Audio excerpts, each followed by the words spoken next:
Everybody, I want to talk about fishing topwater baits post-spawn. So when the bass are still up there guarding fry, guarding beds, but the bluegill start moving in, that's when the bass start getting really aggressive. They start chasing more, and they'll have maybe just a 1 foot up to a 3 foot zone that they'll protect.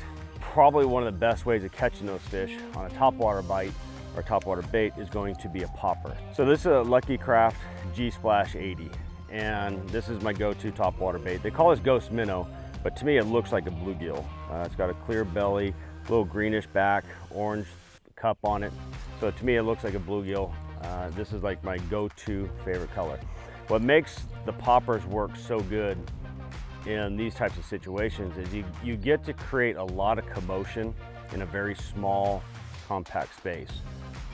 Where some of the baits you need more room to get the bait to work side to side. So if I throw this bait up here and I'm gonna target fish, so you want just a little itty bitty corner, but I can make that popper spits and creates a lot of commotion really quick. So like here's a little spot where it would be a good spot for a bass to be guard and fry or on a bed right behind that little log right there. Create a lot of commotion, very small space. You can pitch the bait into little targets like that. You don't always have to cast it, because most of the time when we're fishing this, we are looking for very small, little isolated pockets, little targets. So for me, I use a 6'8". It's my jerkbait topwater rod, and I'm just gonna pitch around and pop. And once I've worked maybe a 1 to 5 foot zone, I just reel it in. I don't worry about working it all the way back to the boat.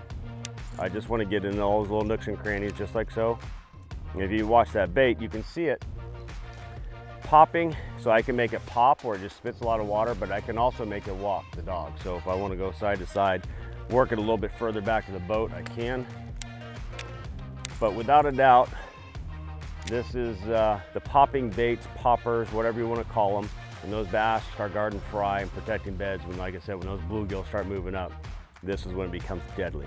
And that water temperature usually is going to be around 70 degrees or more when that happens. So if you haven't tried it, try it. But once again, it's like you're flipping and pitching, little pockets, nooks and crannies, little holes in grass, wherever it might be. So the G-Splash 80, that's my go-to one, 6'8", jerkbait topwater rod. Most commonly I'm going to fish on 30-pound spider wire, 6:3:1 gear ratio. So that is my G-Splash 80 topwater bluegill post-spawn topwater action setup. Goal! Dang it. Got him.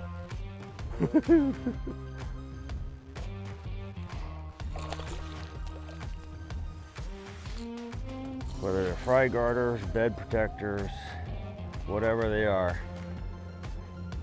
Throwing that G-Splash 80 up shallow target casting. It works.